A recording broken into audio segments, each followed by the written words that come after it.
여야의 원구성 협상이 평행선을 그리면서 국회가 한 달째 개점 휴업 상태입니다. 민주당이 검수완박 후속 조치를 조건으로 내걸자 국민의힘은 끼워 팔기를 하고 있다고 반발하고 있죠. 제안과 역제안이 오갔는데 민주당은 7월 임시국회를 단독으로 소집하겠다는 최후 통첩을 오늘 보냈습니다. 관련 소식을 신혜원 체커가 정리했습니다.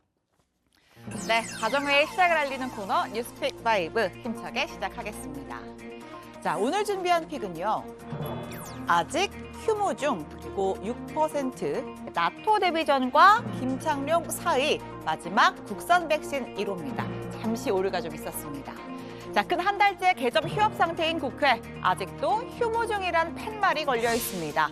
법사위원장을 양보하니만이 한 발 다가가면 두 발 도망가는 원구성 협상이랄까요. 결국은 제자리 걸음입니다.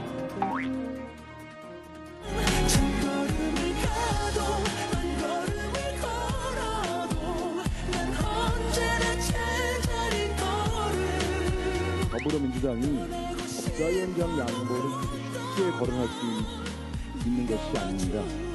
지금 권성동 대표는 너무 고압적이고 일방적이다.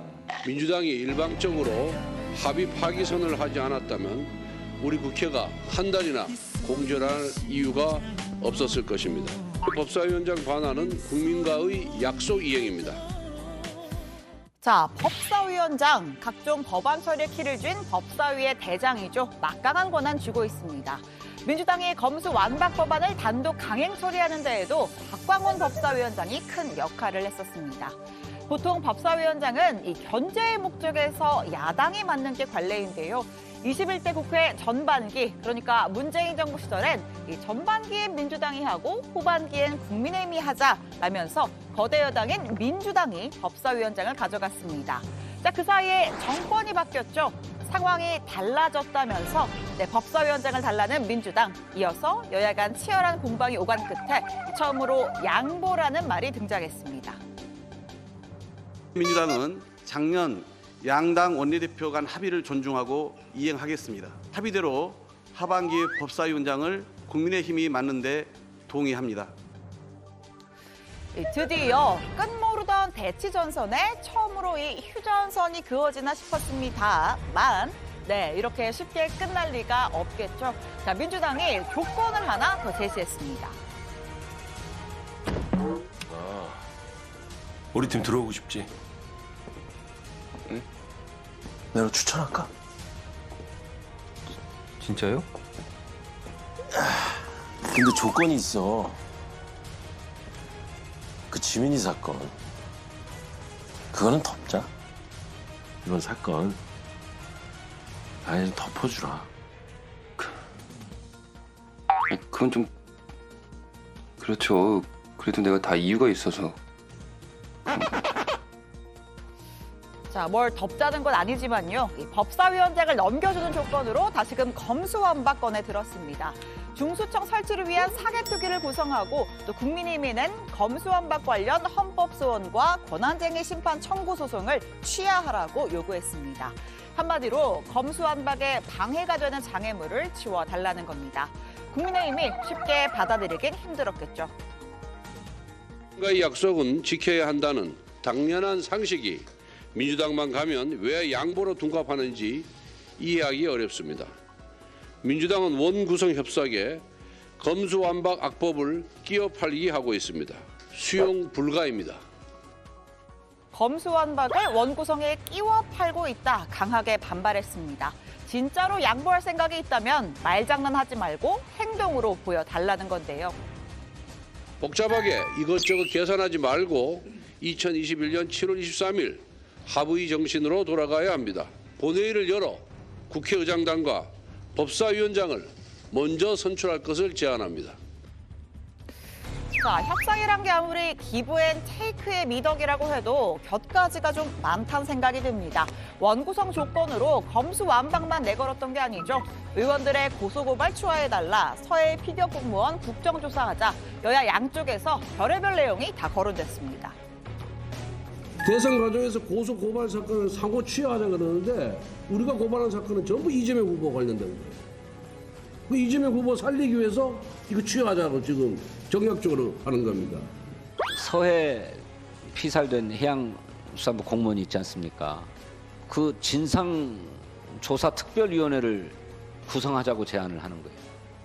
민주당도 원구성과 관련이 없는 사안을 원구성 협상의 조건으로 들고 나오고 있지 않는가. 네, 결국 휴전선은커녕 감정의 골만 더 깊어졌습니다. 6월 내 원구성 합의, 오늘이 마지노선인데요. 국민의힘 권성동 원내대표가 내일부터 나흘간 필리핀 신임 대통령 취임식에 특사로 방문하기 때문입니다.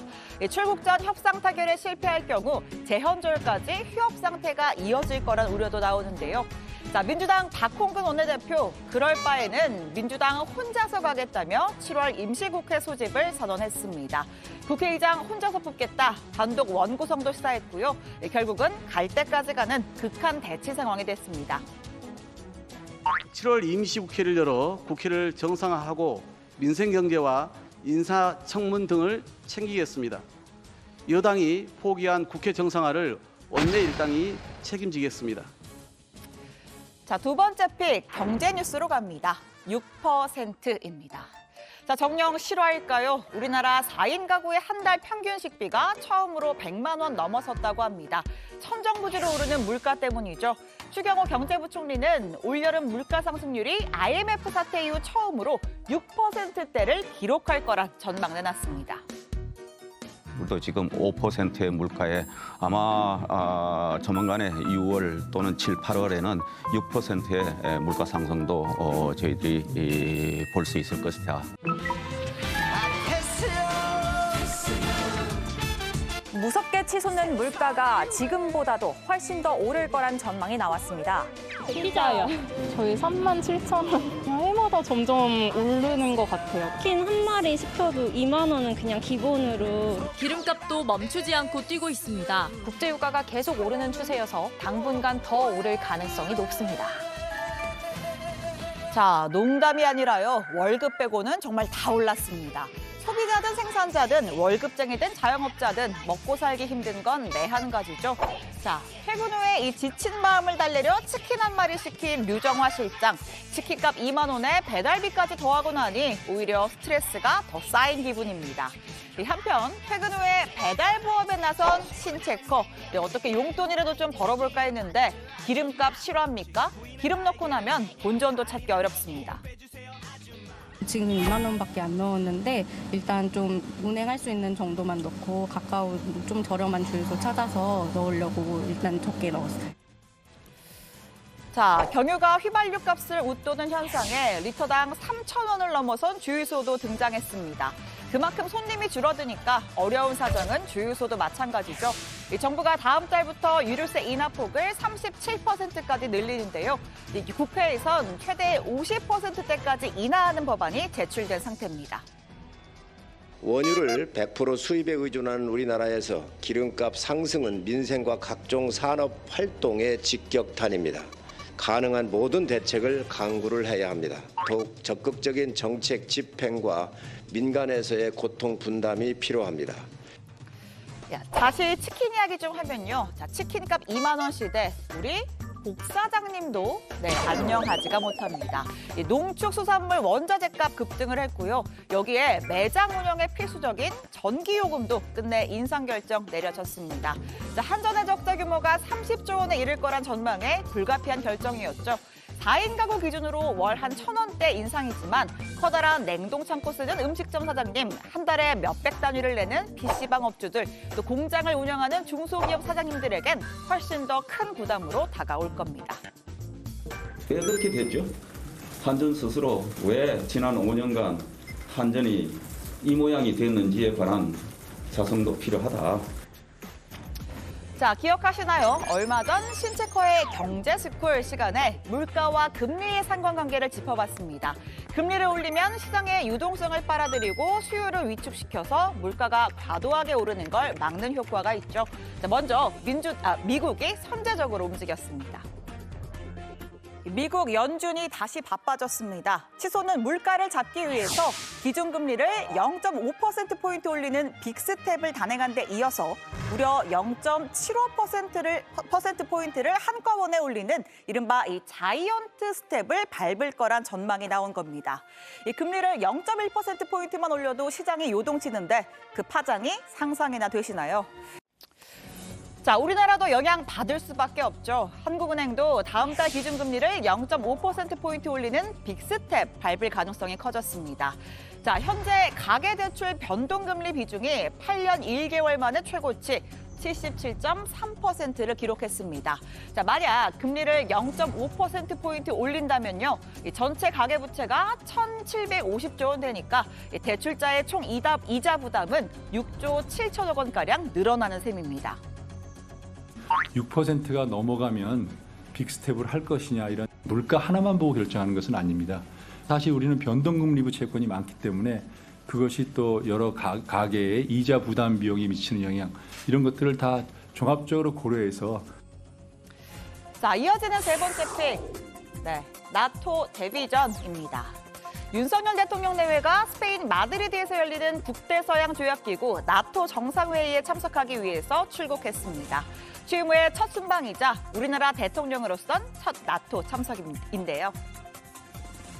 유럽과 아시아의 여러 정상들이 오기 때문에 우리나라의 다양한 현안들 또 수출과 관련된 문제라든지 이런 것도 필요하면 얘기를 할 수 있을 것 같습니다. 핀란드와 캐나다, 영국 등 최소 9개 나라와 양자회담 갖고요. 특히 29일에는 바이든 미국 대통령과 기시다 후미오 일본 총리, 한미일 세 나라의 정상이 만나는 3국 정상회담 예정돼 있습니다. 4년 9개월 만이죠. 7차 핵실험을 준비 중인 북한의 문제가 주요 의제가 될 걸로 보입니다. 관심을 모았던 한일 양자 정상회담은 사실상 무산됐습니다. 네, 오늘의 네 번째 픽은 김창룡 사의입니다. 경찰국 신설을 둘러싼 행안부와의 갈등, 또 경찰 인사 번복 논란 속에 김창룡 경찰청장이 사의를 표했습니다. 윤석열 대통령으로부터 국기문란이라는 강한 질타를 받기도 했는데요. 그리고 아직 대통령 재가도 나지 않고 그러한 인사가 밖으로 유출이 되고 아주 중대한 국기문란 아니면은 이거는 어이없는 공무원으로서 할 수 없는 그런 과오라고 볼 수 있습니다. 경찰청장으로서 저에게 주어진 역할과 책임에 대해 깊이 고민한 결과 현 시점에서 제가 사임하는 것이 최선이라는 판단을 하였습니다. 네, 김 청장은 현행 경찰청법 체계는 중립성과 민주성을 강화하는 방향으로 발전했다라며 경찰국 신설에 대한 비판적 입장도 드러냈습니다. 이상민 행안부 장관과 입장을 교환했지만 이견차를 좁히진 못했다고 합니다. 다만 김 청장의 사의 일단 보류됐는데요. 대통령실은 김 청장이 정식으로 사표를 내면 법이 정한 절차에 따라 처리하겠다고 밝혔습니다. 검찰 수사나 징계심사에 계류 중인지 등을 조회한 뒤에 수리 여부를 최종 판단하겠다는 의미로 해석되고 있습니다. 자, 오늘 마지막 픽입니다. 네, 국산 1호 백신입니다. 우리나라가 만든 1호 코로나 백신 허가가 구분 응선을 넘었습니다. 식약처가 SK바이오사이언스의 백신 스카이코비1 멀티주에 대한 중앙약사심의위원회 회의 결과를 발표했는데요. 안정성과 효과성 모두에서 오케이 사인 받았습니다. 외국의 아스트라제네카와 비교했을 때 혈청 전환율이 10%포인트 이상 높았다고 하고요. 자, 이제 마지막 최종 점검위원회와 허가 절차가 남아 있습니다. 올가을 코로나 재유행 가능성도 언급되는 상황에서 우리나라의 백신 주권 확보에 큰 역할을 할 것으로 기대됩니다. 네, 월요일의 뉴스픽 여기까지입니다. 들어가서 원픽 꼽죠. 뉴스픽 5였습니다.